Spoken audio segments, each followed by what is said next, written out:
All right, this week on the Soapbox, as promised, we are going to talk about the recommended guidelines for creating a proper warm-up and cool-down. The textbook I'll be citing is called Safe Dance Practice by Quinn, Rafferty, and Tomlinson, and the exact reference will be noted at the end of the presentation, just if you wanted to do more research on that textbook itself. All right, so as per the textbook, Safe Dance Practice, the recommended warm-up guidelines are as follows. They recommend the first section as being a pulse raiser, lasting about 5 minutes, and this is to gradually increase heart rate and temperature.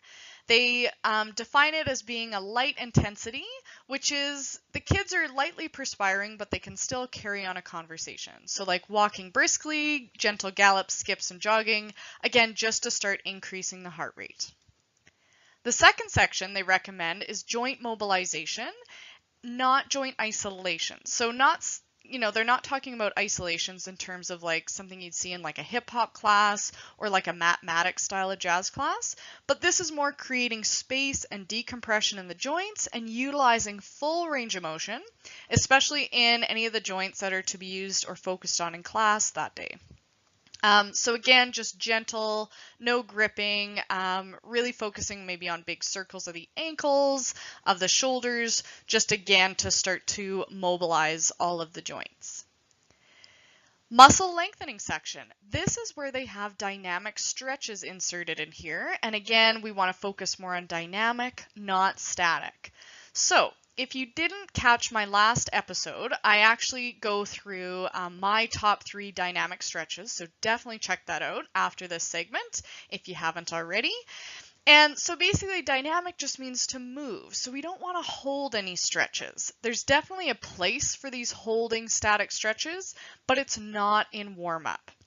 So if you hold a stretch for longer than 30 seconds, it will actually inhibit that muscle group from working right after, which isn't something we want to encourage, especially when we're going into a class. So again, save those static stretches for at home when they're done classes for the night, not as a preparation of the muscles for class. So definitely check out the dynamic stretches. They're encouraging kind of gliding of all the tissues, because we're not just made up of muscles, we're made up of all sorts of layers of connective tissue, as well as tissue called fascia, which is kind of like the sausage casing of the body. And we want to encourage the gliding of these tissues on one another, and to do that, we need to move through it. Now, don't feel like you need to revamp your whole warm-up if you're like, shoot, I am including some static stretches. That's fine, but maybe see, instead of holding those lunges, see how could I move through them? Or don't hold for as long, okay? So really encouraging more movement rather than those static stretches. And then you want to include stylistic movements. So you could start marking through sequences. You would focus maybe on more turnout if they're prepping for a ballet class, versus if they're heading into a jazz class, you're going to focus more on parallel. But again, even for ballet, if you saw my progressions in parallel episode, I would argue that it'd be good to switch out both, because even ballet dancers need to be just as strong in parallel as turnout. And then the 5th section they recommend is the psychological prep, which I find we often forget about this section, but bringing attention to the breath, just getting them to hone in on their body that day, visualization, and encouraging positive self-talk, again, to mentally prepare them for the upcoming class. So as you can see, each section recommends approximately 5 minutes per section.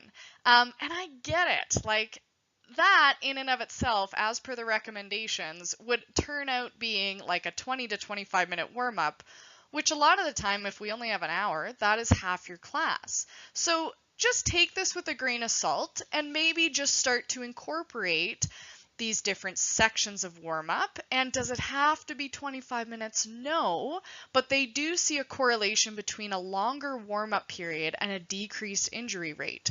So just take it into consideration this fall.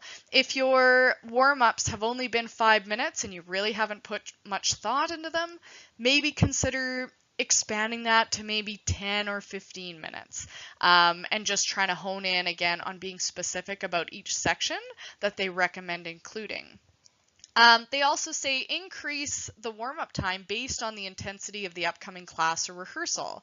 So, for instance, if you know that these kids have a long stint of performances back to back for the next 4 hours, you're probably going to want to get your team together and do a longer warm-up to, again, prepare the body for that longer rehearsal time. And again, they say, if you're in a cold room or you're maybe performing on hard flooring that day, again, maybe increase the warm-up time to better prepare the body for what's coming ahead.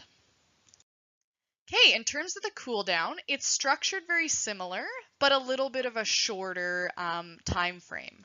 So they say with the cool down, it also helps decrease injury rates and decreases the incidence of what is called DOMS, which is delayed onset muscle soreness. So if you go to the gym one day and you feel fine by the time you get home, but the next morning you wake up super sore, that's what we would call DOMS, or delayed onset muscle soreness. So they say just the cool down helps decrease the incidence of post-activity soreness. So we want a pulse reducer to start with, similar to what we started with in a warm-up, but this time we're just trying to bring down the pulse and the breathing rate, and we're also encouraging those full body actions, again, gentle kind of mobilizers. Going into the joint mobilizing section, they recommend 2 to 3 minutes. Again, gentle, comfortable range of motion. We're trying to decrease any tension that may have been built up throughout class.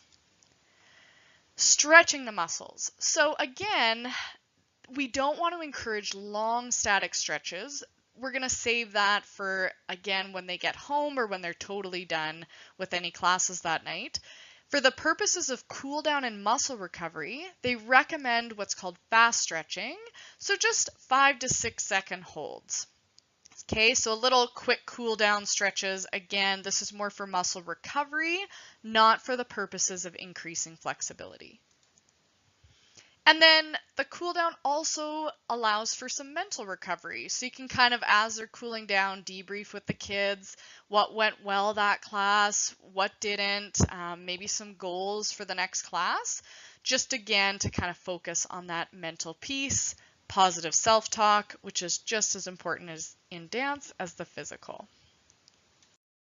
So I hope that was helpful. If you are interested in more details about certain dance medicine topics, I highly recommend this textbook called Safe Dance Practice.